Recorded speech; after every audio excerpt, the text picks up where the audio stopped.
Let's get right to the interview segment. I'm joined by Dr. John Lott, the president of the Crime Prevention Research Center. John, let's start with an article you sent me about a week ago. You talked to me about schools that allow teachers to bring guns to school to carry firearms to schools. Tell me what happens there. Right. Well, it's amazing. There are 20 states right now that to varying degrees actually right now have teachers that carry guns. You have some states where every school district in the state has teachers carrying, and others, let's say like Texas, which 300 school districts have it. And there's some questions we can answer. We looked at all the school shootings from 2000 through 2018, 19 years. And what you find is that we can answer two questions. One is people have concerns. Did bad things happen? Did students get a hold of guns? Did teachers accidentally fire guns? Did they hit anybody? Did they? No. You find nobody harmed in an accidental shooting. You find no cases where students got a hold of guns. Zero. None. Zero. Absolutely zero. And then the second question we can look at is the issue of deterrence. And what you find is that there are no school shootings of any type, not just mass public school shootings, but individual ones where somebody would come in and try to shoot up when you have teachers present with guns. So, It's a shocking statistic. I mean, are you confident with the research? I mean, No, literally not one death by gun during school hours when in school districts or schools where teachers carry guns are allowed to carry guns. Not one death, not one injury. That is just shocking. And now tell us what's happening outside of teachers being allowed to carry. Gun-free zone schools, what's happening?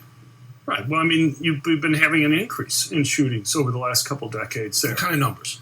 Well, I mean, it's still relatively small, but I mean, you're still talking about, it's zero in these others. So all the school shootings, everything that people pays attention to, the things that get all the news coverage, all those have occurred in the schools. Mass shootings. Mass shootings. Are they going up? Yeah, deaths from mass shootings have been going up mainly because of what's happened the last couple of years that's happened. But, you have other types of school shootings, gang shootings, other types of shootings that occur, people trying to commit suicide, other things. Those keep on occurring in places where you don't have teachers to be able to carry. I think people understand. You wouldn't put a sign in front of your home if somebody was threatening you that said your home is a gun-free zone. It wouldn't be like the criminal would go there and say, well, I can't go in there because the person has a gun or the person doesn't have any guns. What you have happened here is that when you create these gun-free zones, it actually serves as a magnet.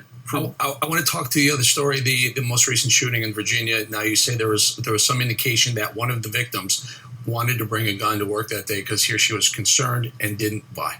Right. Well, what's gotten almost no attention is that we had yet another mass public shooting where victims were disarmed, where they weren't allowed to be able to go and have guns. And in this case, there's a woman named Katie Nixon who knew the killer there and was concerned and apparently had gone and told other people about her concerns about this individual. And she had talked to her husband and family members about whether she should take a gun with her to work.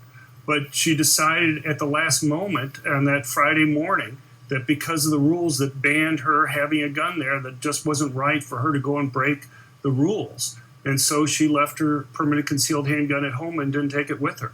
And she was one of the people that was killed in the attack. And the indication being the best way to deter a bad guy with a gun is having a good guy or gal with a gun. I can give you dozens of cases in just the last few years where mass public shootings have been stopped by citizens with permanent concealed handguns. They rarely get news coverage outside of the local media market. Why is that? Well, I think there's a lot of media bias. Look, I think the entire gun control debate right now would be dramatically different if the media did two things. One, would once in a while mention that we had another mass public shooting where victims weren't allowed to defend themselves. And then would once in a while mention that we have these attacks that keep on getting stopped. It's not my opinion.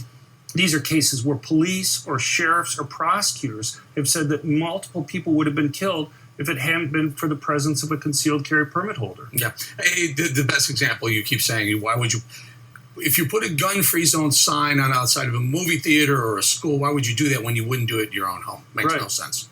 John Lott, thank you very, very much. Thank you.